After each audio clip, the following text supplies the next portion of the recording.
As a Man Thinketh, Hindi translation of As a Man Thinketh by James Allen.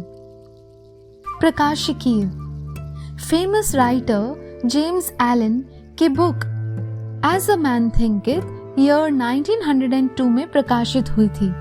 हमने इसका हिंदी अनुवाद और संशोधित संस्करण प्रकाशित किया है। हिंदी पाठकों के लिए यह एक बड़ी उपलब्धि है। ब्रिटिश फिलोसॉफिकल लेखक जेम्स एलन का जन्म इंग्लैंड के लिसेस्टर में 28 नवंबर 1864 को हुआ था। वो एक जाने माने कवि व फिलोसॉफिकल लेखक थे। उनकी रचनाएं आज भी हमें प्रेरणा देती है, जो स्व सहायता लेखकों के लिए प्रेरणा का एक स्रोत रहे। उन्होंने अपनी एनकरेजिंग बुक्स और कविता की सहायता से एक जन आंदोलन खड़ा किया, जिसने करोड़ों बदलाव करने में मदद की। एलन 2 भाइयों में सबसे बड़े थे। उनकी माँ पढ़ी लिखी नहीं थी।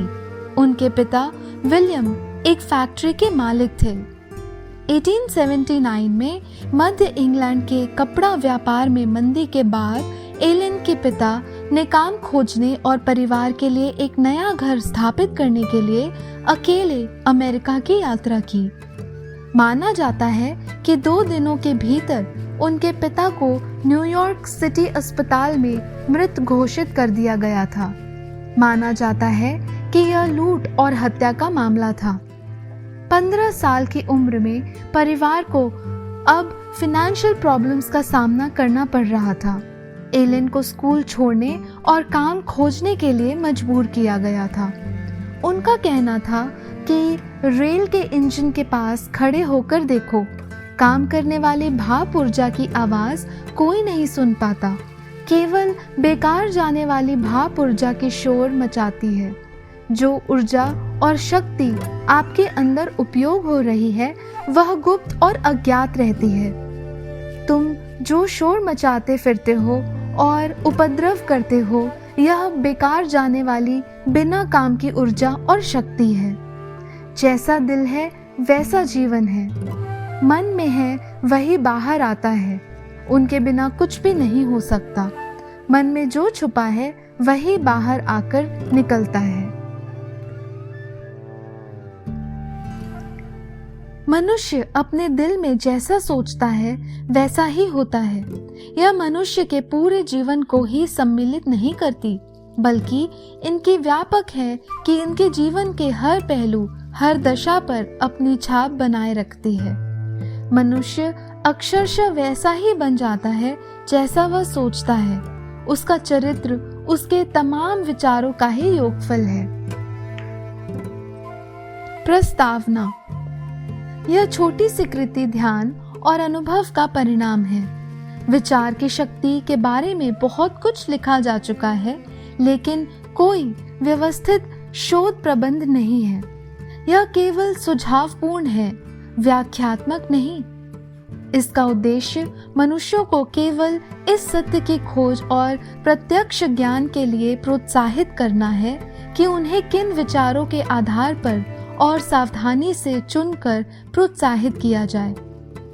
वे स्वयं ही स्वयं के निर्माता हैं। चरित्र रूपी आंतरिक वस्त्र और परिस्थिति रूपी बाह्य वस्त्र का कुशल बुनकर मन ही है, और जैसा कि अभी तक क्लेश और अज्ञानता के कारण उनके दुख दर्द को ही बुना है, वह उसी मन के द्वारा आप ज्ञानोदय और सुख शांति का निर्माण कर सकते हैं। James Allen. This audiobook is presented to you by Aesthetic Narrator. So, without any further delay, let's dive into the content. Chapter 1: विचार और चरित्र।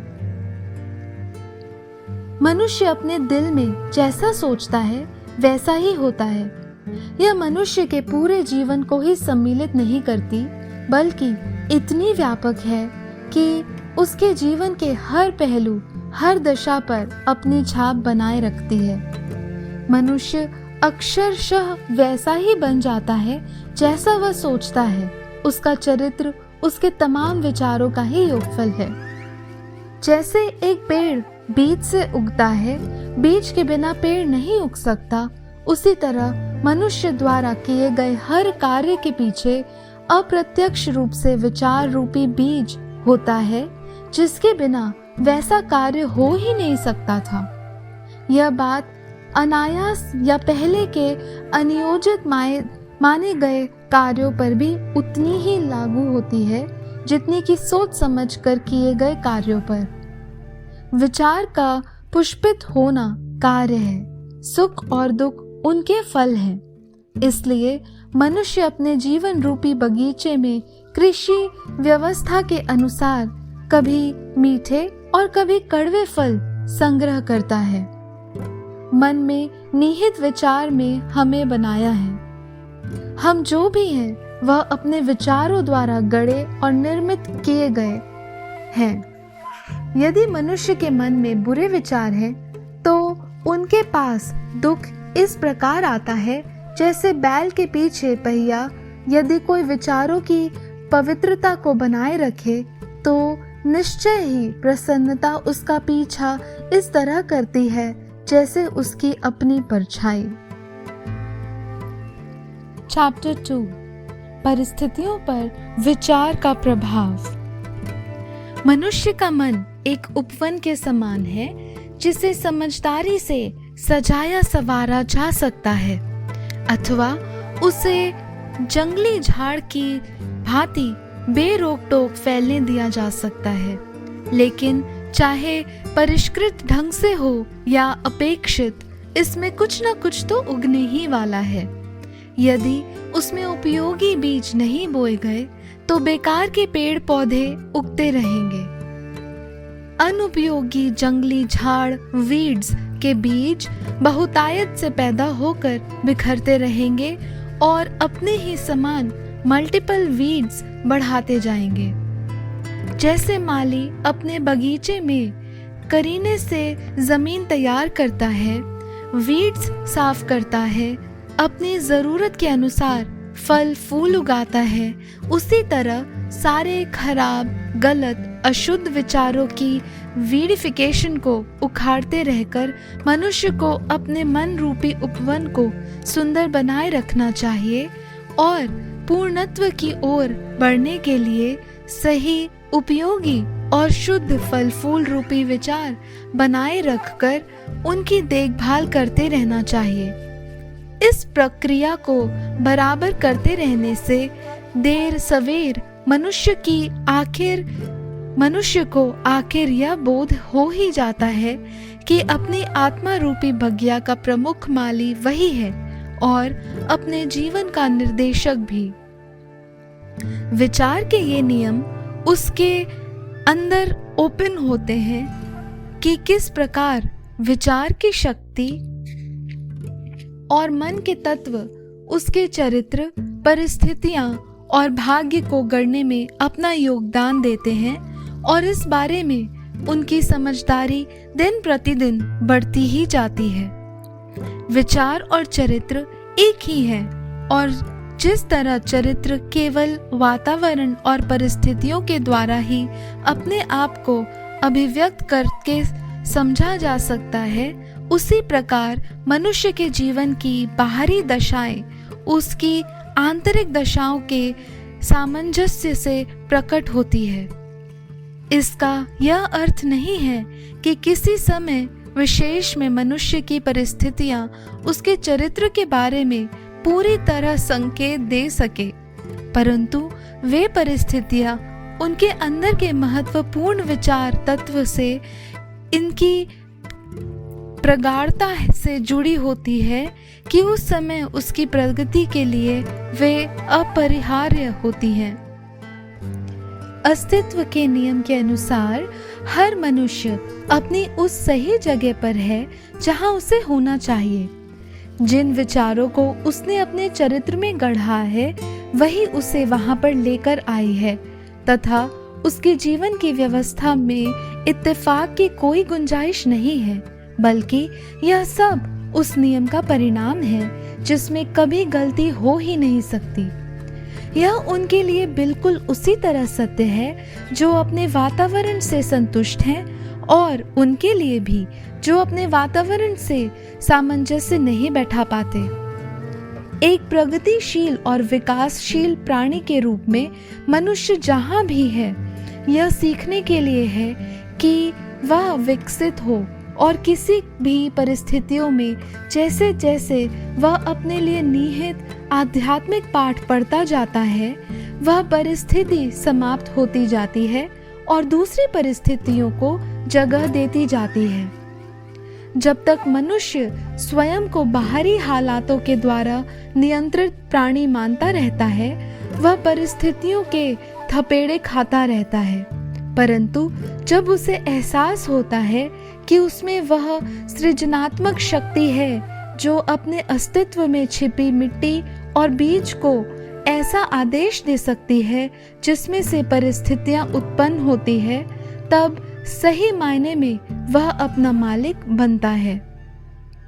प्रत्येक मनुष्य जिसने समय की जिस किसी भी अवधि के लिए आत्मनियंत्रण और आत्मशुद्धि का अभ्यास किया है, वह जानता है कि परिस्थितियां विचार से उत्पन्न होती हैं, क्योंकि उसने गौर किया होगा कि उसकी बदली हुई मनोदशा के सही अनुपात में उनकी परिस्थितियों में बदलाव होता है। यह बात उतनी सटीक है कि जब मनुष्य ईमानदारी से अपने चरित्र की कमियों को सुधारने की कोशिश करता है और बड़ी तेजी से विशिष्ट प्रगति करता है, तब वह तीव्र गति से एक के बाद दूसरे उतार चढ़ाव से गुजरता जाता है। आत्मा उस चीज को आकर्षित करती है जिसे वह रहस्यमय रूप से अपने अंदर में आश्रय देती है। वह उससे स्नेह करती है और उससे डरती भी है। वह अपनी संजोई हुई आकांक्षाओं की चरम सीमा पर पहुंचता है और अपनी बेलगाम इच्छाओं के स्तर पर गिरता जाता है। परिस्थितियां वह साधन है जिससे आत्मा स्वयं को प्राप्त करती है। हर बीज रूपी विचार जिसे बोया जाता है या जिसे मन में छिपाकर पनपने दिया जाता है, वह वहां अपनी जड़ें जमाकर अपनी तरह की पैदावार करता है और देर सवेर वह क्रिया में फलीभूत हो जाता है तथा अवसर और परिस्थिति की अपनी फसल देता जाता है। अच्छे विचारों से अच्छे फल तथा बुरे विचारों से बुरे फल प्राप्त होते हैं। बाहरी परिस्थितियों का संसार विचारों के आंतरिक संसार के अनुसार अपने को आकार देता है। सुखद और दुखद दोनों ही बाहरी दशाएं व्यक्ति के मूलभूत कल्याण के लिए कारण बनते हैं। अपनी खुद की लगाई फसल काटने वाले के रूप में मनुष्य सुख और दुख दोनों ही सीखता है। अंतर मन की उन कामनाओं, आकांक्षाओं और विचारों का अनुगमन करते हुए जिसके द्वारा वह दूषित कल्पनाओं की पकड़ में आकर या दृढ़ निश्चय से मजबूत और उच्च प्रयास में लगे रहकर खुद को शासित होने देता है, मनुष्य आखिरकार अपने बाह्य जीवन में उनकी पूर्ति और सफलता पर पहुंचता है। वृद्धि और समझौते के नियम हर जगह लागू होते हैं। मनुष्य जेल में या भिखारियों के बीच भाग्य या परिस्थितियों के क्रूर अत्याचारों की वजह से नहीं, बल्कि अपनी अधम इच्छाओं और भ्रष्ट विचारों के रास्ते से पहुंचता है। न ही कोई पवित्र मानसिकता वाला मनुष्य बाहरी शक्ति के जरा से दबाव में आकर अपराध के गर्त में गिरता है, बल्कि आपराधिक विचार उसके दिल में अज्ञात रूप से बहुत लंबे समय से पोषित होते रहे और किसी सही मौके ने उन शक्तियों को एकत्रित कर सामने आने का मौका दे दिया। मनुष्य को बनाने वाली परिस्थितियां नहीं होती, वे केवल उसके सामने खुद उसी को उजागर करती हैं। जब तक मनुष्य का सुझाव अनैतिकता की ओर न हो, ऐसी परिस्थितियों का अस्तित्व हो ही नहीं सकता जो उसे दुराचार और उसके परिणाम स्वरूप मिलने वाली तकलीफों की ओर ढकेल दे। न ही सद्गुणों की आकांक्षा का निरंतर पोषण करे बिना मनुष्य अचानक सदाचार की ओर प्रेरित होकर पवित्रतम सुख शांति प्राप्त कर सकता है। इसलिए मनुष्य अपने विचार का मालिक और अधिकारी बनकर खुद अपना निर्माता, अपने वातावरण का रचयिता और उसे आकार देने वाला है। जन्म के समय भी आत्मा अपने आप आती है। धरती की इस यात्रा के हर कदम पर परिस्थितियों के उन संयोगों को आकर्षित करती हैं जो खुद उसकी अपनी पवित्रता या अपवित्रता, उसकी खुद की शक्ति या कमजोरी के प्रतिबिंब को उजागर करती है। मनुष्य उन चीजों को आकर्षित नहीं करते जो उन्हें चाहिए, बल्कि उसे आकर्षित करते हैं जो वे हैं। उनकी सनक, भ्रांतियां और महत्वाकांक्षाएं हर कदम पर निष्फल हो जाती हैं, परंतु उनके आंतरिक विचार और इच्छाओं का पोषण उनके खुद के अच्छे या बुरे विचारों से होता है। हमारे अंतिम क्षण को आकर देने वाली दिव्यता हमारे ही अंदर है और वही हमारा स्व है। मनुष्य ने खुद ही अपने को बेड़ियों में बांधा है। विचार और कर्म भाग्य का कारागार है। वे अधम होने के कारण सीमाबद्ध कर देते हैं। वे आजादी के फरिश्ते भी हैं। उदात्तता होने के कारण वे मुक्त देते हैं। मनुष्य को वह नहीं मिलता जिसकी वह इच्छा या याचना करता है, बल्कि वह मिलता है जो उसने ईमानदारी से कमाया है। उनकी इच्छाएं और याचनाएं तभी सुनी जाती है और पूरी होती है जब विचार और कर्म के साथ उनका सामंजस्य स्थापित हो जाता है। इस सच्चाई को समझने पर परिस्थितियों से लड़ने का क्या मतलब है? इसका अर्थ यह है कि मनुष्य निरंतर बाहर दिखाई देने वाली परिस्थितियों के विद्रोह करता है, जबकि वह इसके कारण को हर समय अपने हृदय में पोषित करते हुए सुरक्षित रखता है। वह कारण चेतन दोष का रूप ले सकता है या एक अचेतन कमजोरी, परंतु चाहे वह कुछ भी हो, वह इसके स्वामी की हर कोशिश में हठपूर्वक बाधा डालता है और उसके उपचार के लिए चीख पुकार मचाता है। मनुष्य अपनी परिस्थितियों को सुधारने के लिए चिंतित है, परंतु खुद को सुधारने के लिए वह तैयार नहीं है, इसलिए वे बंधन में रहते हैं। जो मनुष्य खुद सूली पर चढ़ने से नहीं डरता, वह उस उद्देश्य को पूरा करने से कभी नहीं चूकेगा जिसका उसने मन बना लिया है। यह बात लौकिक चीजों पर भी उतनी ही लागू होती है जितनी पारलौकिक पर। जिस मनुष्य का एकमात्र लक्ष्य संपत्ति अर्जित करना है, उसे भी अपने लक्ष्य को प्राप्त करने से पहले अनेक व्यक्तिगत त्याग करने के लिए तैयार रहना पड़ता है। फिर उसे जो एक सुदृढ़ और संतुलित जीवन पाना चाहता है, कितने ज्यादा त्याग करने के लिए तैयार रहना होगा। एक ऐसा मनुष्य जो बिल्कुल कंगाल है, वह सदा ही इस बात के लिए चिंतित रहता है कि उसकी परिस्थितियों और घर के साधनों में सुधार आ जाए। फिर भी वह हर समय कमजोरी करता है और अपने इस व्यवहार को यह कहकर उचित ठहराता है कि उसे वेतन बहुत कम मिल रहा है। ऐसा मनुष्य उन सरल मूल सिद्धांतों को नहीं समझ पाता जो संपन्नता का सच्चा आधार है।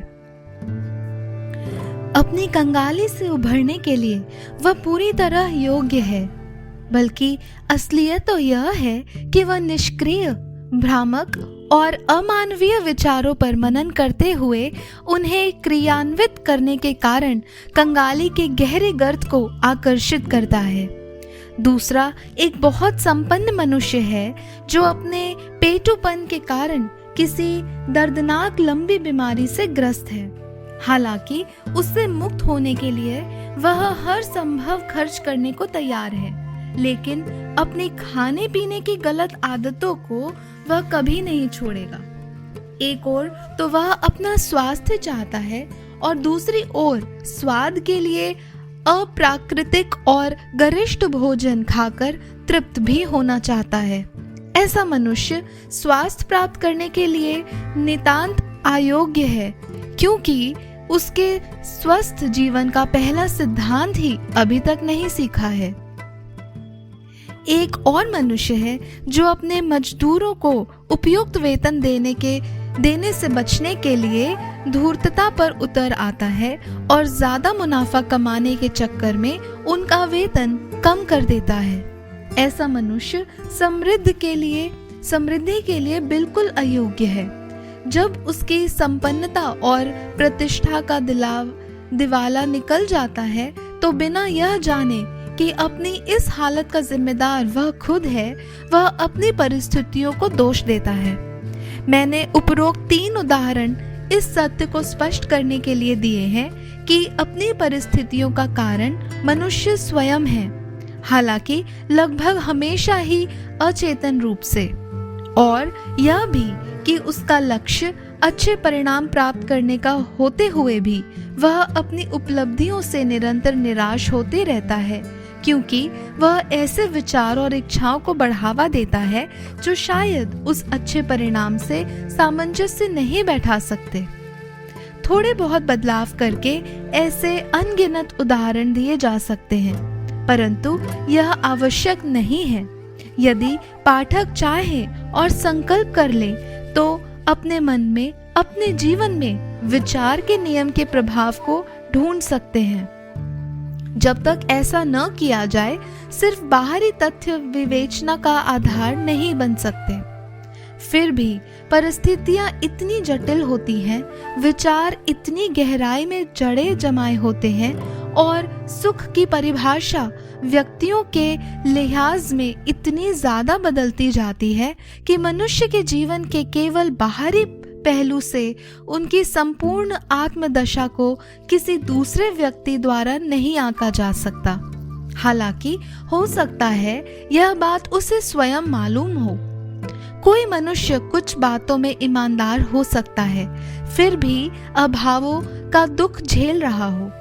कोई मनुष्य कुछ बातों में बेईमान होते हुए भी धन दौलत अर्जित कर ले, लेकिन आमतौर पर यह मान लेना सिर्फ ऊपरी तौर पर निर्णय करने का परिणाम है कि कोई व्यक्ति अपनी किसी खास ईमानदारी के कारण असफल होता है और दूसरा अपनी किसी खास बेईमानी की वजह से संपन्न।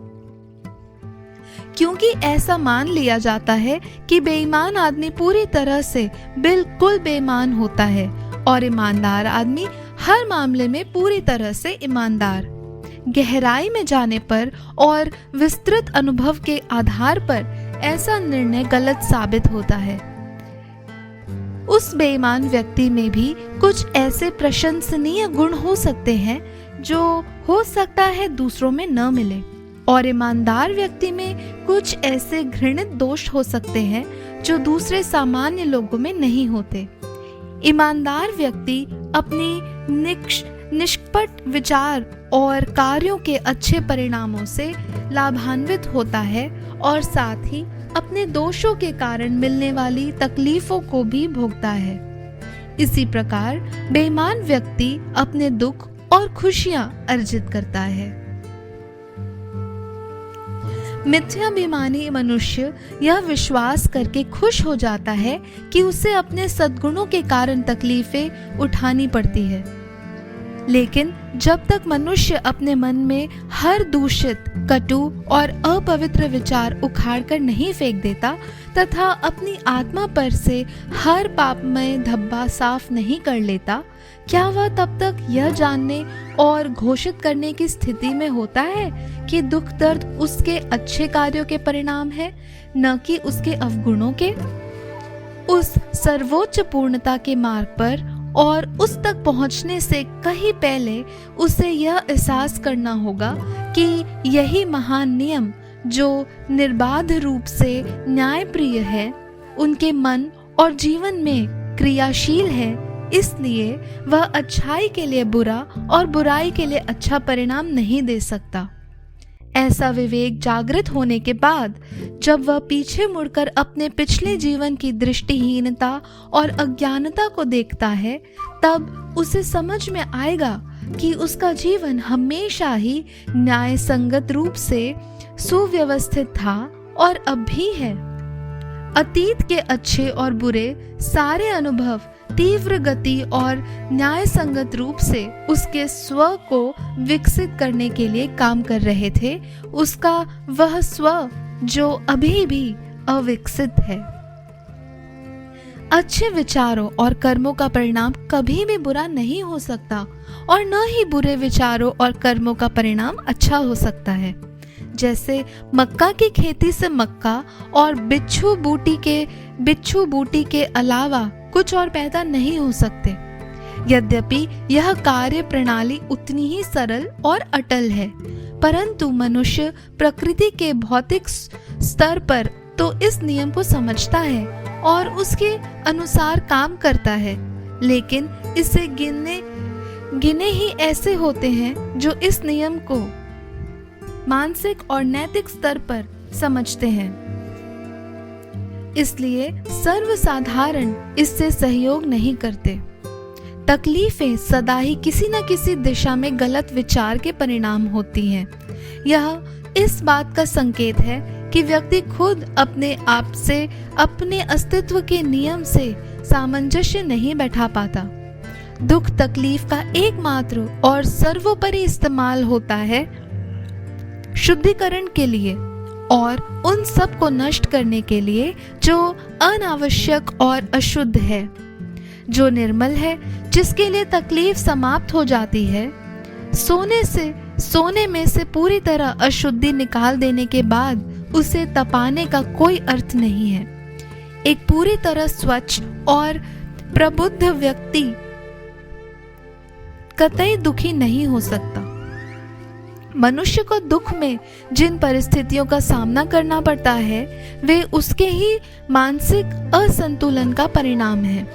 जिन परिस्थितियों का प्रभाव सुखकारी होता है, वह मनुष्य के मानसिक सामंजस्य के कारण होता है। सौभाग्यशाली होने का मापदंड भौतिक संपत्ति नहीं, बल्कि सही विचार है। दुर्भाग्य का मापदंड भौतिक संपत्ति का अभाव नहीं, बल्कि गलत विचार है। कोई मनुष्य धनी होते हुए भी अभिशापित हो सकता है अथवा गरीब होते हुए भी सौभाग्यशाली। अमीरी और सौभाग्य तभी एक साथ हो सकते हैं जब धन का उपयोग विवेक के साथ सही तरीके से किया जाता है। साथ ही गरीब मनुष्य दुर्भाग्य के गर्त में तभी उतरता है जब वह अपनी हालत को अन्याय से थोपी हुई मानता है। गरीबी और आसक्ति दुर्भाग्य के दो छोर हैं। ये दोनों समान रूप से अस्वाभाविक और असंतुलित मन का परिणाम है। जब तक मनुष्य स्वस्थ, संपन्न और प्रसन्न न हो, तब तक वह सही तरह से अनुकूल अवस्था में नहीं आता और प्रसन्नता, स्वास्थ्यता तथा संपन्नता मनुष्य के अंतरंग का सबसे बाह्य वातावरण के साथ सामंजस्यपूर्ण तालमेल का परिणाम है। मनुष्य सही मायने में मनुष्य तभी बनता है जब वह झींकना और झिड़कना बंद कर देता है और उस अव्यक्त न्याय की खोज आरंभ कर देता है जो उसके जीवन को नियंत्रित कर रहा है।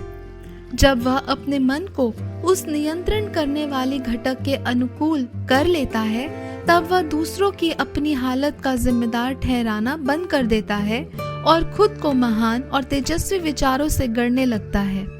वह परिस्थितियों से लड़ना बंद करके तेजी से अपनी प्रगति के लिए सहायक, साथ ही अपने अंतर में निहित स्वभावताओं और छिपी हुई क्षमताओं को ढूंढने के साधन के रूप में उनका उपयोग करना शुरू कर देता है। ब्रह्मांड में सबसे प्रबल सिद्धांत व्यवस्था का है, अव्यवस्था का नहीं। न्याय जीवन की आत्मा और तत्व है, अन्याय नहीं। साथ ही इस संसार के आध्यात्मिक शासन को गढ़ने वाली और चलाने वाली शक्ति सदाचार है, भ्रष्टाचार नहीं। यह इन तरह होने के कारण यह जानने के लिए ब्रह्मांड सही है, मनुष्य को और कुछ नहीं बल्कि स्वयं को सही करना होगा और अपने आप को सही करने की इस प्रक्रिया के दौरान वह समझेगा कि जैसे जैसे वह लोगों और वस्तुओं के प्रति अपने विचारों को बदलता जाएगा, वस्तुएं और दूसरे लोग उसके प्रति बदलते जाएंगे। यह सत्य है और इसका प्रमाण हर व्यक्ति में है और इसलिए इसमें क्रमबद्ध आत्मविश्लेषण और आत्मनिरीक्षण द्वारा आसानी से जांच पड़ताल करने की गुंजाइश है। मनुष्य को अपने विचारों में आमूल परिवर्तन करने दीजिए और वह अपने जीवन की भौतिक दिशाओं में होने वाले तीव्र परिवर्तनों के प्रभाव को देखकर चकित रह जाएगा। मनुष्य कल्पना कर लेता है कि विचार को छिपाकर रखा जा सकता है, लेकिन ऐसा हो ही नहीं सकता। ये तेजी से आदत में बदल जाते हैं और आदत घनीभूत होकर परिस्थिति में बदल जाते हैं। पाश्विक विचार नशे की लत और कामुकता के बदल जाते ही जो गरीबी और बीमारी की परिस्थितियों में घनीभूत हो जाते हैं।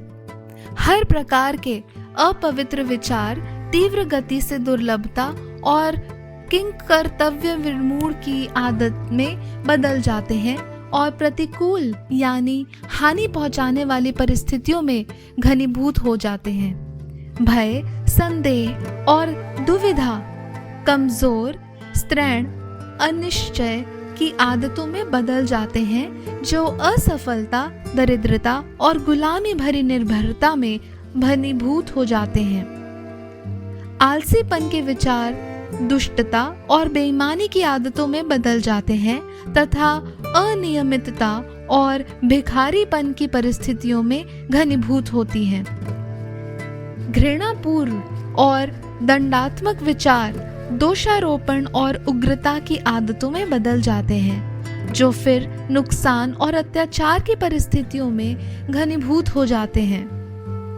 सब प्रकार के स्वार्थपूर्ण विचार स्वार्थीपन की आदतों में बदल जाते हैं, जो लगभग दुख परिस्थितियों में घनीभूत होते हैं।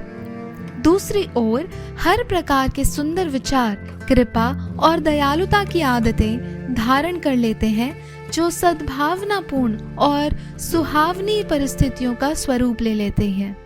शुद्ध विचार आत्मसंयम और आत्मनिरीक्षण की आदतों को धारण कर लेते हैं, जो शांति और प्रशांति की परिस्थितियों का स्वरूप ले लेते हैं।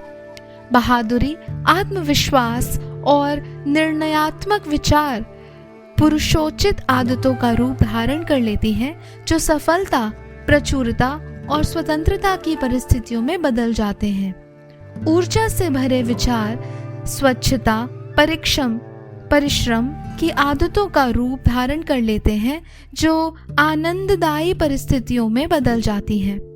कोमल और क्षमाशील विचार कोमलता की आदतों का रूप धारण कर लेते हैं, जो संरक्षात्मक और परिरक्षित परिस्थितियों में बदल जाते हैं। प्रेमपूर्ण और स्वार्थहीन विचार निस्वार्थी आदतों का रूप लेकर स्थायी संपन्नता और सच्ची समृद्धि की परिस्थितियों का स्वरूप ले लेते हैं। अच्छे या बुरे विचारों की कोई विशेष श्रृंखला यदि चलती रहे तो वह चरित्र और परिस्थितियों पर अपना प्रभाव दिखाने से नहीं चूकती। यद्यपि अपनी परिस्थितियों का चुनाव मनुष्य सीधे सीधे तो नहीं कर सकता, परंतु अपने विचारों का चुनाव करके वह निश्चय ही अपनी परिस्थितियों को आकार दे सकता है। हर मनुष्य के उन विचारों को प्रकृति संतुष्ट करने में मदद करती है जिन्हें वह बहुत ज्यादा बढ़ावा देते हैं, तथा अच्छे और बुरे दोनों प्रकार के विचारों को बहुत तेजी से उभार कर ऊपर ले आने का अवसर प्रदान करती है। मनुष्य को अपने दोषयुक्त विचारों से मुक्त होने दो। सारा संसार उनकी और स्नेहपूर्ण होकर उनकी मदद करने के लिए तैयार हो जाएगा। उसे अपने कमजोर और दूषित विचारों को दूर कर लेने दो और बस देखो। इसके मजबूत इरादे से में मदद के लिए हर कदम पर अनेक मौके सामने उभर आएंगे। उसे अच्छे विचारों को प्रोत्साहित करने दो और कोई भी बदकिस्मती उससे गरीबी और शर्मिंदगी की मजबूरी में बांध नहीं सकेगी। यह दुनिया रंगों से विभिन्न संयोजन का, कोलाइडोस्कोप का या बहादुर दर्शी और जो अपने निरंतर बदलाते विचारों की अति संवेदनशील समायोजित तस्वीरें पल पल पर आपके सामने उभरती हैं। चैप्टर 3, विचार का स्वास्थ्य और शरीर पर प्रभाव। शरीर मन का सेवक है। यह मन के क्रियाकलापों का पालन करता है, चाहे वे जानबूझकर चुने गए हो या स्वतः ही व्यक्त किए गए हो। अनैतिक विचारों के आदेश पर शरीर तेजी से बीमारी और सड़न के गर्त में घुस जाता है। सुंदर और सुखद विचारों के आदेश पर वह सुंदरता और यौवन रूपी वस्त्र धारण कर लेता है। बीमारी और स्वास्थ्य जैसी परिस्थितियां मूलतः विचार में होती हैं। अस्वास्थ्यकर विचार स्वयं को अस्वस्थ शरीर द्वारा व्यक्त करेंगे। ऐसा माना गया है कि डर के विचार मनुष्य को इतनी तेजी से मार सकते हैं जैसे पिस्तौल की गोली, और वाकई में वह हजारों लोगों को निरंतर मार रहे हैं, हालांकि धीरे धीरे। बीमारी उन्हीं को होती है जो बीमारी से भयभीत रहते हैं। चिंता तुरंत ही पूरे शरीर के मनोबल को तोड़कर बीमारी के प्रवेश का रास्ता खोल देती हैं, जबकि दूषित विचार शीघ्र ही स्नायुतंत्र को छिन्न भिन्न कर देती हैं, भले ही भौतिक रूप में उन्हें आसक्त न हो। दृढ़, पवित्र और सुखद विचार शरीर को मनोहरता और ओज से सशक्त बनाती है। शरीर एक कोमल और प्लास्टिक अर्थात आसानी से मुड़ जाने वाला यंत्र है, जो सहज ही उन विचारों के लिए प्रतिक्रिया होता है जिनसे वह प्रभावित होता है, और विचार की आदतें अपने अच्छे या बुरे प्रभाव पर दिखाते हैं। मनुष्य जब तक दूषित विचार फैलाता जाएगा, तब तक उसके प्रवाहित होने वाला रक्त अशुद्ध और जहरीला रहेगा। छल कपट से रहित हृदय से स्वच्छ शरीर और विशुद्ध जीवन बनता है। कलुषित मन से भ्रष्ट शरीर और कलुषित जीवन उत्पन्न होता है। विचार, कर्म, जीवन और अभिव्यक्ति का झरना है। इस झरने को पवित्र बनाएं और सब कुछ पवित्र हो जाएगा। जब तक मनुष्य अपने विचारों को नहीं बदलेगा, तब तक खान पान बदलने से उसे कोई मदद नहीं मिलेगी। जब मनुष्य अपने विचारों को शुद्ध बना लेता है, तब उसे तामसिक भोजन की कामना नहीं होती। स्वच्छ विचारों से स्वच्छ आदतें बनती है। वे तथाकथित संत जो नहाते नहीं हैं, वास्तव में संत नहीं हैं। वह जिनसे अपने विचारों को शुद्ध करके दृढ़ता प्रदान की है, उसे नुकसान पहुंचाने वाले सूक्ष्म जीवों को महत्व नहीं देना चाहिए। यदि आप स्वयं अपने शरीर की रक्षा करना चाहते हैं, तो आप अपने मन को चौकन्ना रखिए। यदि आप अपने को नया जीवन प्रदान करना चाहते हैं, तो सबसे पहले अपने मन को सुंदर बनाइए। द्वेष, ईर्ष्या, निराशा, विषाद के विचार शरीर के स्वास्थ्य और रौनक को खत्म कर देते हैं। अप्रिय चेहरा अकस्मात नहीं आ सकता, बल्कि कटु विचारों द्वारा बनता है। झुर्रियां जो चेहरे को बिगाड़ती हैं, उनका कारण है मूर्खता, दुर्वासना और घमंड।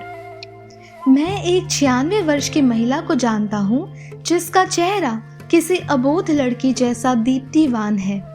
एक और व्यक्ति है जो अधेड़ उम्र के करीब है, जिसका चेहरा बड़ी बेमेल रूपरेखा में खिंचा रहता है। पहला मधुर और सुखनुमा स्वभाव का परिणाम है, जबकि दूसरा है दुर्वासना और असंतोष का परिणाम।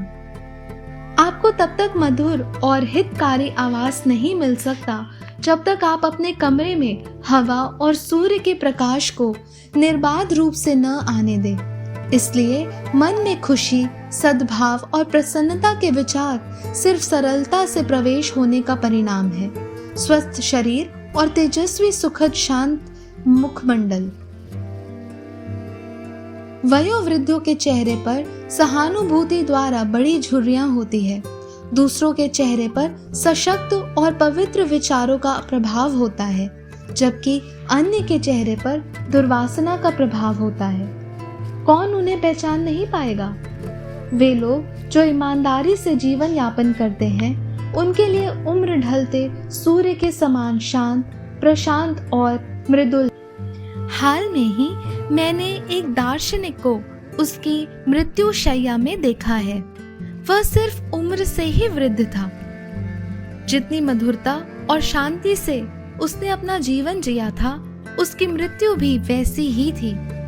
शरीर की बीमारियों को दूर करने के लिए प्रसन्नता से भरे विचारों जैसा कोई डॉक्टर नहीं है। दुख और व्यथा की छाया को हटाने के लिए सद्भाव अथवा अपनापन दर्शाकर सांत्वना प्रदान करने के अतिरिक्त और कुछ नहीं हो सकता। लगातार कटुता, संदेह, ईर्ष्या और दुर्भावपूर्ण विचारों में रहना बिल्कुल ऐसा ही है मानो खुद के बनाए हुए बंदी गृह में कैद रहना।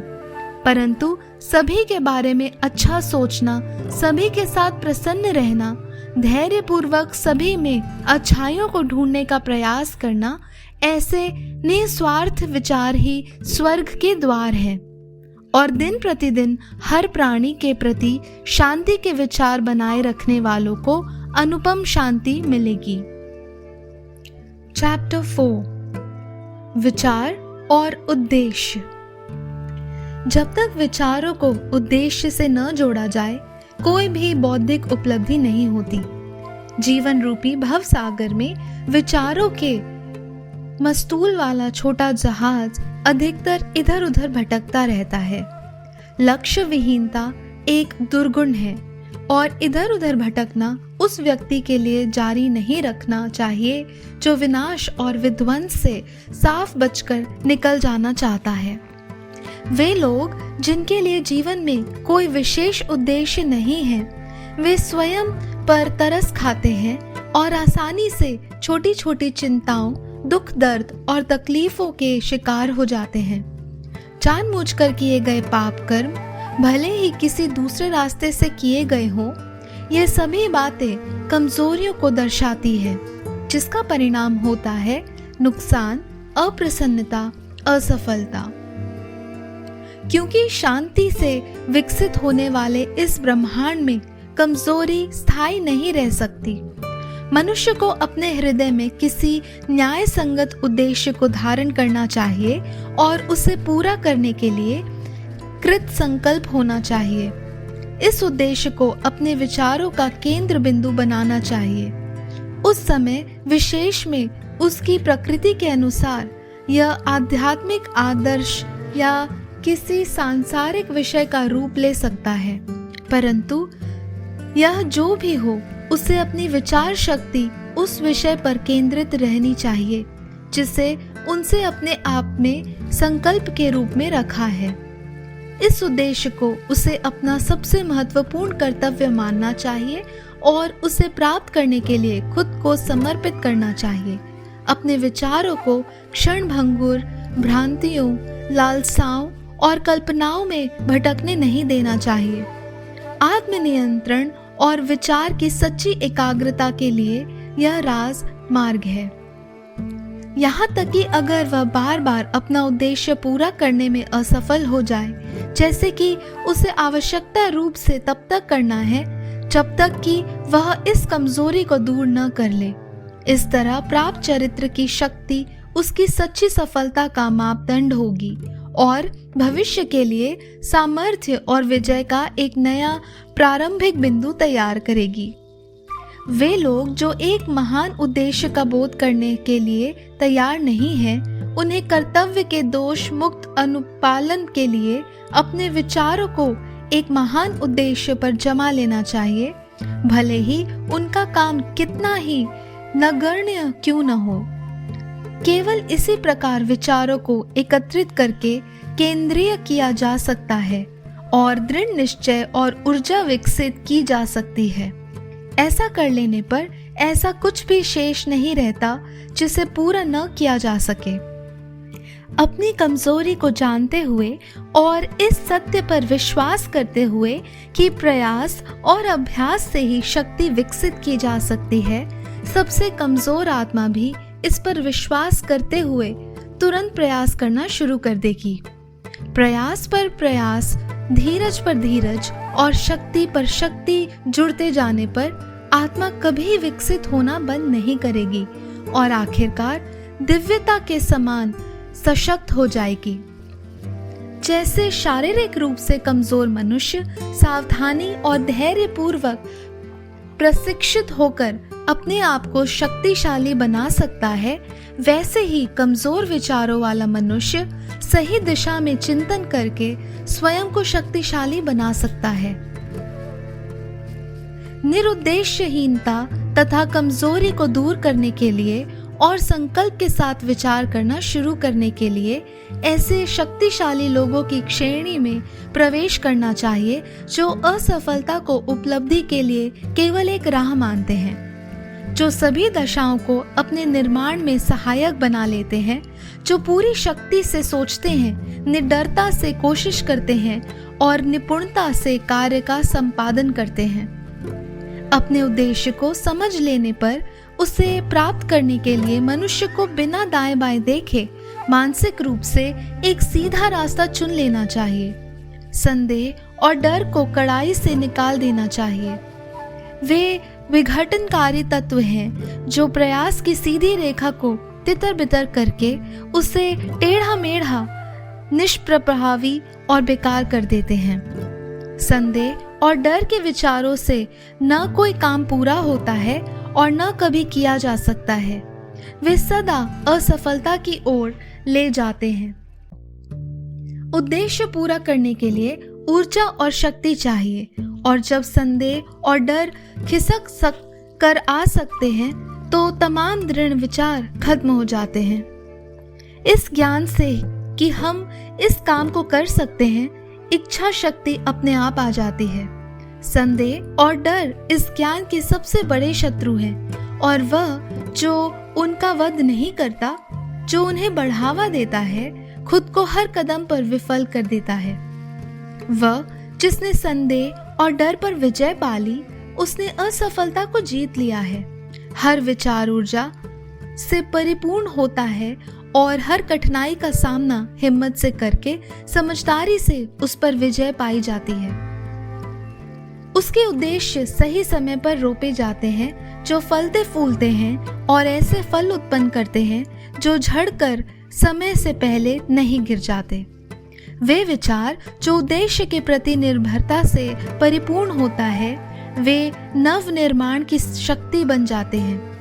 वह जो इस बात को जानता है, वह मात्र अस्थिर विचार और चंचल उत्तेजनाओं का पुलिंदा न रहकर कुछ उच्चतर और सशक्त बनने को तैयार हो जाता है। वह जो ऐसा करता है, वह सचेत रहकर समझदारी से अपनी मानसिक शक्तियों को नियंत्रण करने वाला बन जाता है।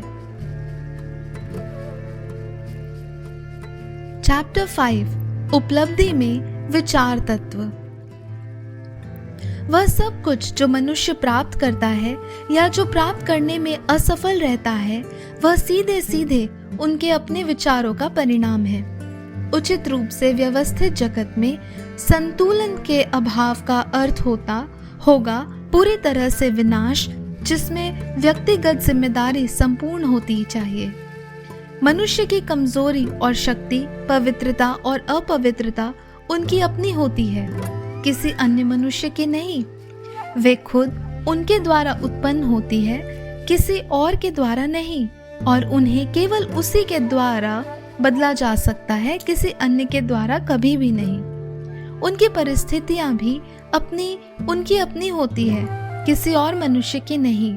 उनका दुख और उनकी खुशी भीतर से पैदा होती है। जैसा वह सोचता है वैसा ही वह होता है। जैसा वह सोचना जारी रखता है वह वैसा ही रहता है। कोई बलवान मनुष्य दूसरे कमजोर मनुष्य की मदद तब तक नहीं कर सकता जब तक वह कमजोर मनुष्य मदद लेने के लिए तैयार न हो, और तब भी कमजोर मनुष्य को खुद ही बलवान बनना चाहिए। अपने खुद के प्रयास से उसे वह शक्ति विकसित करनी चाहिए जिसकी वह दूसरों से प्रशंसा करता है। उसकी परिस्थिति को उनके अलावा कोई और नहीं बदल सकता। मनुष्य के लिए यह सोचना और कहना बहुत सामान्य होता है। बहुत से मनुष्य गुलाम होते हैं क्योंकि उनमें एक अत्याचारी है। हमें अत्याचारी से नफरत होनी चाहिए। अब फिर भी कुछ लोगों में इस निर्णय को पलटने की प्रवृत्ति बढ़ रही है कि वे कहें एक मनुष्य अत्याचारी है क्योंकि बहुत से गुलाम होते हैं, तो हम गुलामों का तिरस्कार करें। सच्चाई यह है कि अत्याचारी और गुलाम अज्ञानता में सहयोगी हैं। ऊपरी तौर पर वे एक दूसरे को दुख देते हैं, जबकि वास्तव में खुद को दुख देते हैं। आदर्श ज्ञान उत्पीड़ित की कमजोरी में और अत्याचार करने वाले की शक्ति के दुरुपयोग दोनों में नियम की कार्यवाही देखता है। आदर्श प्रेम दोनों ही स्थितियों में अपरिहार्य तकलीफ को देखकर किसी की भी निंदा नहीं करता। आदर्श करुणा अत्याचारी और उत्पीड़ित दोनों को ही गले लगा लेती है। वह जिसने कमजोरी पर विजय हासिल कर ली है और तमाम स्वार्थपूर्ण विचारों को दूर कर लिया है, वह न अत्याचारी होता है और न उत्पीड़ित। वह स्वतंत्र है। मनुष्य केवल अपने विचारों को सुधार कर ही ऊंचा उठ सकता है, विजय प्राप्त कर सकता है। अपने विचारों को उन्नत करने में इनकार करने पर वह कमजोर, दयनीय और दुखी रहता है। मनुष्य को किसी भी चीज को हासिल करने से पहले, चाहे वे सांसारिक वस्तुएं ही हो, उसे अपने विचारों को पाशविक आसक्ति की गुलामी के ऊपर उन्नत करना ही होगा। इसमें सफलता हासिल करने के लिए भले ही वह तमाम पशु प्रवृत्ति और स्वार्थपरता न छोड़ पाए, फिर भी कम से कम उसका कुछ अंश तो उसे त्यागना ही होगा। वह मनुष्य जिसका पहला विचार पाशविक आसक्ति है, न तो वह सही ढंग से सोच सकता है, न ही व्यवस्थित तरीके से योजना बना सकता है। वह अपने अंतर्निहित संस्थानों को न तो पहचान सकता है और न ही उन्हें विकसित कर सकता है, और कोई भी जिम्मेदारी निभाने में असफल हो जाता है। अपने विचारों को साहस पूर्वक नियंत्रण न करने के कारण ही वह कई मामलों को नियंत्रित नहीं कर पाता और गंभीरता से निभाई जाने वाली जिम्मेदारियां नहीं उठा सकता। वह स्वतंत्र रूप से कार्य करने में सक्षम नहीं है, न अपने बूते पर कुछ कर सकता है, बल्कि वह जिन विचारों को पसंद करता है उन्हीं पर सीमित रखता है। त्याग किए बिना कोई भी प्रगति या उपलब्धि नहीं हो सकती। मनुष्य की सांसारिक सफलताएं उसी अनुपात में होंगी जितना वह अपने भ्रामक पाशविक विचारों को त्याग देता है और अपने संकल्प और आत्मनिर्भरता को दृढ़ करके अपने मन को अपनी योजनाओं के विकास के लिए केंद्रित कर लेता है। वह अपने विचारों को जितना उन्नत कर लेता है, उतना ही सदाचारी, ईमानदार और पौरुषयुक्त बन जाता है, और उसे उतनी ही अधिक सफलता मिलेगी, उतनी ही उपलब्धियां सुखदायी और टिकाऊ होंगी। यह ब्रह्मांड लोभी, बेईमान, झूठे और शातिर लोगों के पक्ष में नहीं रहता। हालांकि सतही तौर पर कभी कभी ऐसा प्रतीत होता है। वह सच्चे, उदार और ईमानदार लोगों की मदद करता है। हर युग के महान शिक्षकों ने अलग अलग शब्दों में इस बात की घोषणा की है, और इस बात की पुष्टि करने और उसे जानने के लिए मनुष्य को अपने विचारों को उन्नत करके खुद को ज्यादा से ज्यादा सदाचारी बनाने के लिए कटिबद्ध होना पड़ेगा। बौद्धिक उपलब्धियां उन विचारों का परिणाम है जो ज्ञान की खोज के लिए अथवा जीवन और प्रकृति में सौंदर्य और सत्य के प्रति समर्पित है। कभी कभी ऐसी उपलब्धियां अभिमान और महत्वाकांक्षाओं से भी संबंधित होती हैं, परंतु ये उन विशिष्टताओं और परिणाम नहीं हैं, बल्कि वे लंबे समय तक किए गए कठिन प्रयास तथा पवित्र और निस्वार्थी विचारों के स्वाभाविक परिणाम हैं। पावन आकांक्षाओं की पूर्ति ही आध्यात्मिक उपलब्धियां हैं, जो उन्नत और महान विचारों की संकल्पना में निरंतर रहता है, जो हर शुद्ध और निस्वार्थ वस्तु में बसता है। जिस प्रकार सूर्य अपनी पराकाष्ठा और चंद्रमा अपनी पूर्णत्व तक पहुंचता है, निसंदेह ऐसा मनुष्य अपने चरित्र में विवेकशील और उदात्त बन जाता है और प्रभावशाली एवं सौभाग्यशाली स्थिति तक पहुंच जाता है। किसी भी प्रकार की उपलब्धि प्रयास का प्रतिफलन और विचारों का सिरताज है। आत्मनियंत्रण, संकल्पना, परिशुद्धता, नीति परायणता और सही दिशा निर्देशित विचारों की सहायता से मनुष्य का उत्थान होता है। पशुता, निष्क्रियता, अशुद्धता, भ्रष्टाचार और भ्रामक विचार मनुष्य के पतन का कारण होते हैं। मनुष्य संसार में उच्च कोटि की सफलता हासिल कर सकता है और आध्यात्मिक क्षेत्र में भी बुलंदियां तक जा सकता है, परंतु अभिमानी, भ्रष्ट और स्वार्थी विचारों को अपने अंदर हावी होने देने पर फिर से वह निर्बलता और दुर्भाग्यता के गर्त में गिर जाता है। सही विचार द्वारा प्राप्त विजय को सजगता से बरकरार रखा जा सकता है। सफलता के प्रति आश्वस्त रहने पर वे एहतियात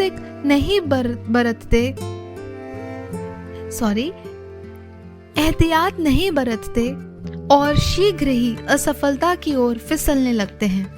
सभी उपलब्धियां, चाहे वह व्यावसायिक, बौद्धिक या आध्यात्मिक जगत की हो, वे निश्चित रूप से प्रत्यक्ष विचारों के परिणाम हैं, जो एक ही नियम द्वारा शासित हैं और एक ही तरीके के हैं।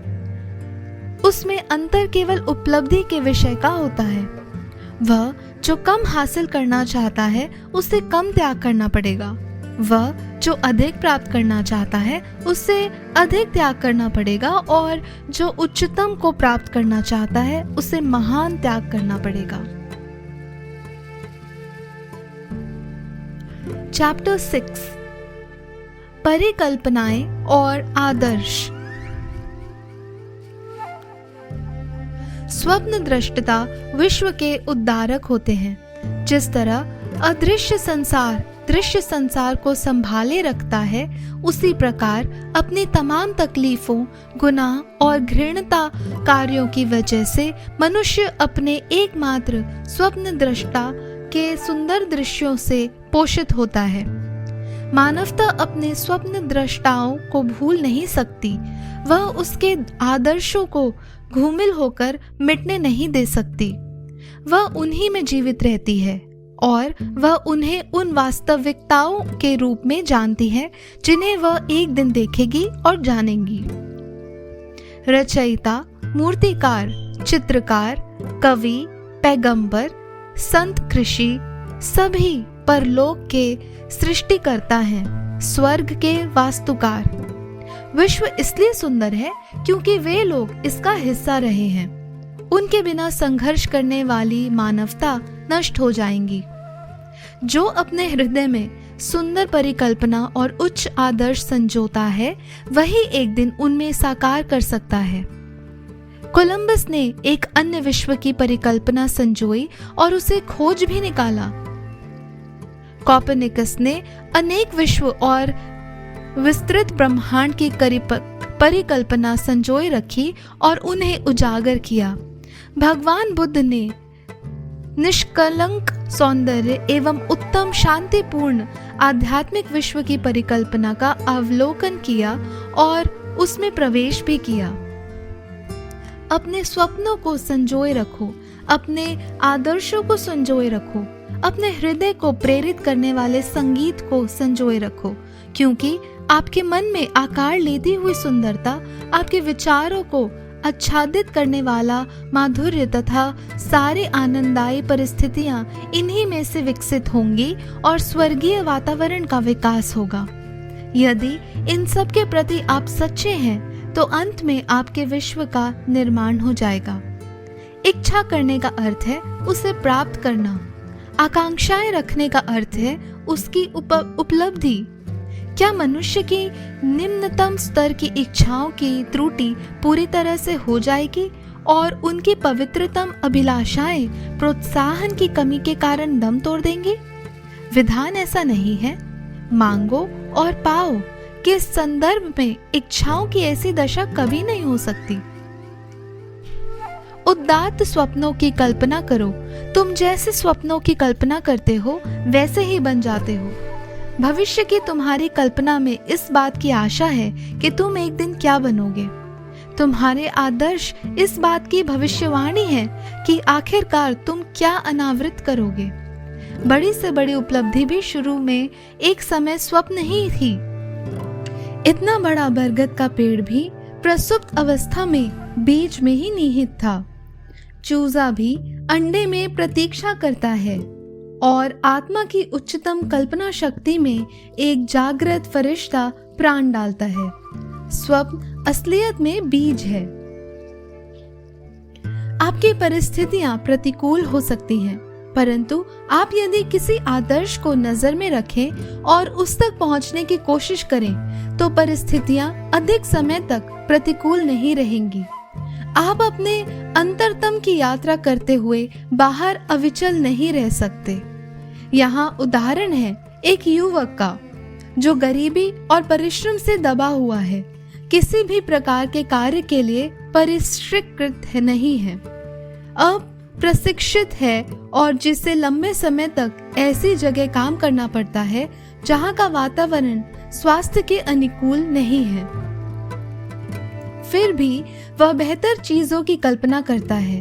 वह बुद्धिमत्ता, परिष्कृति, अनुग्रह और सौंदर्य के बारे में सोचता है। वह जीवन की एक आदर्श परिस्थिति के बारे में कल्पना करके उसे मानसिक रूप से निर्मित करता है। प्रशस्त स्वतंत्रता और विस्तृत कार्य क्षेत्र की परिकल्पना उन पर अपना अधिकार जमा लेती है।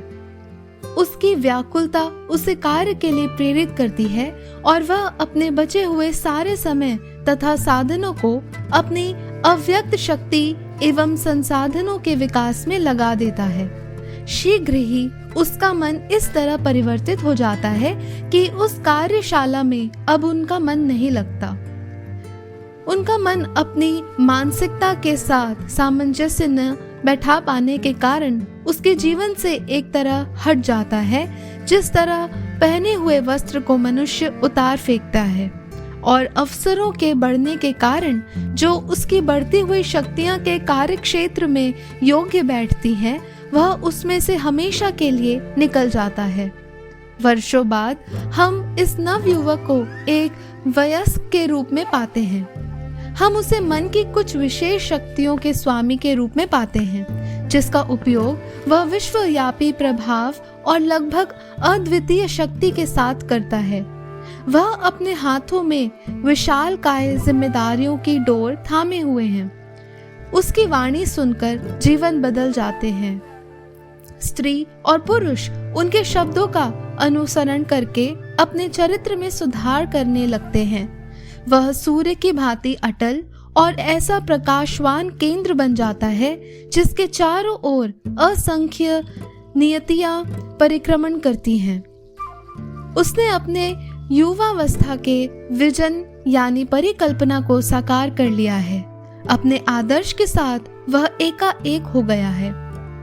हे युवा पाठकों, आप भी अपने हृदय की परिकल्पना, निराधार इच्छा नहीं को साकार करेंगे, चाहे वह निम्न स्तर की हो या सुंदर अवस्था, दोनों प्रकार की मिलीजुली। आपका आंतरिक सुझाव सदा ही उसकी ओर होगा जिसे आप चोरी छिपे मन में सबसे ज्यादा चाहते हैं। आपके विचारों का अक्षरशः परिणाम आपके हाथों में रखा जाएगा। आपको वही मिलेगा जो आपने कमाया है, न उससे कम न उससे ज्यादा। आपका वर्तमान वातावरण चाहे कुछ भी हो, आपके अपने विचारों, आपके आदर्शों, आपकी परिकल्पना के साथ ही आपका उत्थान या पतन होगा। अपने पर हावी इच्छा के अनुकूल, अपनी नगण्य अथवा प्रभावी महत्वाकांक्षाओं के अनुकूल ही आप महान बनते हैं। स्टैंटन डेविस का कर्कहर्म के शब्द में, आप अपने कर्मों का लेखा जोखा रखते होंगे और अब तक जो आपके आदर्शों के बीच की रुकावट बन रहे थे, उस द्वार से चलकर आप निकल जाएंगे और स्वयं को ऐसे दर्शक गण के सामने पाएंगे। कलम अभी भी आपके कान के पीछे होगा, हाथों पर स्याही के धब्बे, और तभी वहां आपकी प्रेरणा बौछार के रूप में फूट पड़ेंगी। आप भले ही भेड़ें चरा रहे हो और कभी ग्रामीण देहाती की तरह शहर में चकित होकर मुंह बाए हैरान निरुद्देश्य घूम रहे होंगे। इसी प्रकार आपकी आत्मा के निर्भीक मार्गदर्शन में आप अपने गुरु के कक्ष में पहुंच जाते हैं और कुछ समय बाद वे कहेंगे, तुम्हें सिखाने के लिए अब मेरे पास और कुछ नहीं है। अब आप गुरु बन गए हैं और अभी कुछ देर पहले तक भेड़ें चराते समय महान चीजों के स्वप्न देखा करता था। इस संसार के पुनरुत्थान में के कार्य को अपने ऊपर लेने के लिए आपको आरी और रंदा छोड़ देना पड़ेगा। विचार विहीन, अनभिक्ष और अकर्मण्य मनुष्य केवल संयोग, सौभाग्य और अवसर की बातें करते हैं। वे वस्तुओं को नहीं बल्कि उनके प्रत्यक्ष प्रभावों को ही देखते हैं। किसी मनुष्य को धनवान होते देखकर वे कहते हैं, वह कितना सौभाग्यशाली है। किसी अन्य की बुद्धिमत्ता को देखकर वे चिल्ला उठते हैं, भाग्य ने उसकी कितनी सहायता की है। इसी तरह किसी दूसरे के संत सुलभ चरित्र और सर्व सामान्य जनता पर उनके गहरे प्रभाव को देखकर वे टिप्पणी करते हैं, देखो जीवन के हर मोड़ पर संयोग कैसे उसकी मदद करता है। इन पुरुषों ने अपने उस अनुभव को पाने के लिए स्वेच्छा से जिन संघर्षों, असफलताओं और मुसीबतों का सामना किया है, वे उन्हें नहीं देखते। उन्हें उन लोगों के द्वारा किए गए त्याग और निर्भीक प्रयासों का कोई ज्ञान नहीं है कि किस तरह से उन्होंने प्रत्यक्ष रूप से ऐसी स्थिति जिस पर पार न पाया जा सके पर अपनी श्रद्धा और विश्वास को बनाए रखा है कि वे उस पर विजय प्राप्त करेंगे और अपने हृदय की परिकल्पना को साकार करेंगे। वे लोग उनके मन की व्यथा और अंधकार को नहीं जानते।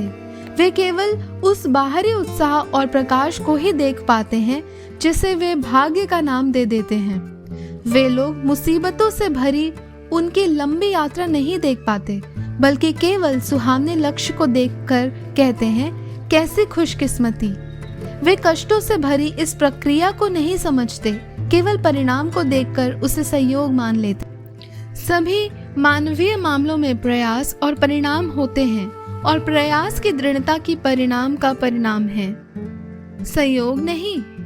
शक्तियां, भौतिक, बौद्धिक, आध्यात्मिक संपत्ति, पूरे उपहार प्रयास के वे फल हैं जो पूर्ण किए विचार, पूरे किए गए लक्ष्य और साकार की गई परिकल्पनाएं हैं। जिस परिकल्पना को आप अपने मन में गौरवान्वित करते हैं, जिस आदर्श को आप अपने हृदय के सिंहासन पर आसीन करते हैं, इसी के द्वारा आप अपने जीवन को निर्मित करेंगे और यही आप बनेंगे।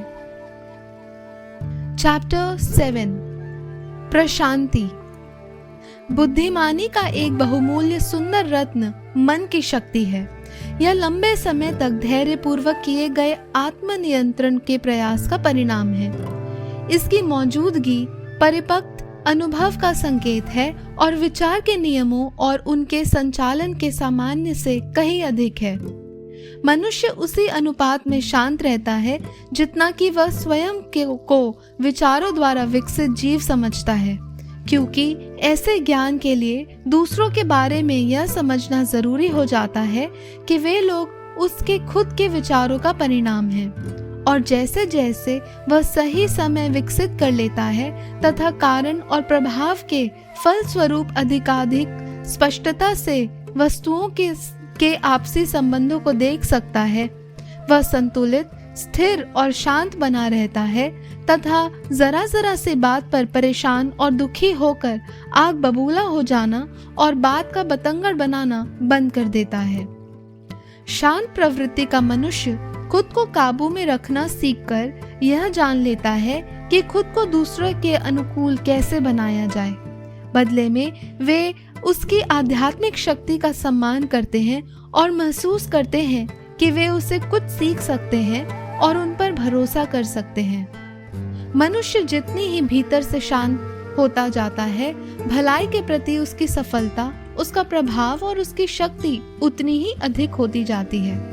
एक सामान्य व्यापारी भी अनुभव करेगा कि जैसे जैसे वह आत्मनियंत्रण और धीरज विकसित करता है, अपने व्यापार में वह उतनी ही अधिक संपन्नता प्राप्त करता है, क्योंकि लोग सदा ही ऐसे मनुष्य के साथ संबंध रखना पसंद करेंगे जिसका आचरण प्रभावशाली रूप से संयमित होता है। शांत और प्रभावशाली मनुष्य सदा ही सम्मान और स्नेह का पात्र होता है। वह प्यासी धरती पर छायादार वृक्ष या तूफान में आश्रय देने वाली चट्टान के समान है। शांत चित्त, हृदय, मधुर स्वभाव और संतुलित जीवन को भला कौन नहीं चाहेगा। इससे फर्क नहीं पड़ता कि बरसात है या धूप, या जिनके पास ऐसे आशीर्वाद हैं उनमें क्या परिवर्तन आ रहे हैं, क्योंकि वे सदा ही आकर्षक, मधुर और शांत बने रहते हैं। चरित्र का वह उत्कृष्ट संतुलन जिसे हम प्रशांतत कहते हैं, संस्कृति का अंतिम अध्याय है, आत्मा का फलन है। यह उतना ही मूल्यवान है जितना कि विवेक, जो सोने से भी या खरे सोने से भी अधिक वांछित है। एक प्रशांत जीवन के मुकाबले केवल धन के पीछे भागना कितना निरर्थक है। लहरों के नीचे, समुद्री तूफानों की पकड़ के परे ऐसा जीवन जो सत्य के महासागर में वास करता है, शाश्वत प्रशांति में। हम ऐसे कितने ही लोगों को जानते हैं जो अपने जीवन को कटुता से भर लेते हैं और अपने विस्फोटक स्वभाव से जीवन में उस सब का सर्वनाश कर लेते हैं जो सुंदर और मधुर है, जो अपने चरित्र के संतुलन को बर्बाद करके दुश्मनी मोल ले लेते हैं। प्रश्न यह है कि आत्मनियंत्रण के अभाव में क्या अधिकांश मनुष्य अपनी खुशियां को खत्म कर अपने जीवन को बर्बाद नहीं कर लेते? अपने जीवन में हम केवल कुछ ही ऐसे लोगों से मिलते हैं जो पूरी तरह से संतुलित हैं और जिनके पास वह उत्कृष्ट शालीनता होती है जो परिष्कृत चरित्र का विशेष लक्षण है। हाँ, मानवता जैसे अनियंत्रित भावावेश में उमड़ती है, बेलगाम दुख से उत्तेजित होकर संदेह और चिंता से इधर उधर थपेड़े खाती है, वही केवल एक विवेकशील मनुष्य जिसके विचार शुद्ध और नियंत्रित हैं, अपनी आत्मा की हवाओं और आंधियों को आज्ञापालन के लिए मजबूर कर लेता है। समुद्री तूफानों में हिचकोले खाई हुई आत्माओं, आप चाहे कहीं पर भी हो, चाहे किसी भी परिस्थितियों में आप रहते हो, जान ले, जीवन रूपी भव सागर में आशीर्वाद रूपी टापू मुस्करा रहे हैं और आपके आदर्श के उज्जवल तट आपके आने की राह देख रहे हैं। अपने विचार रूपी पर्वत पर अपनी पकड़ मजबूत करिए।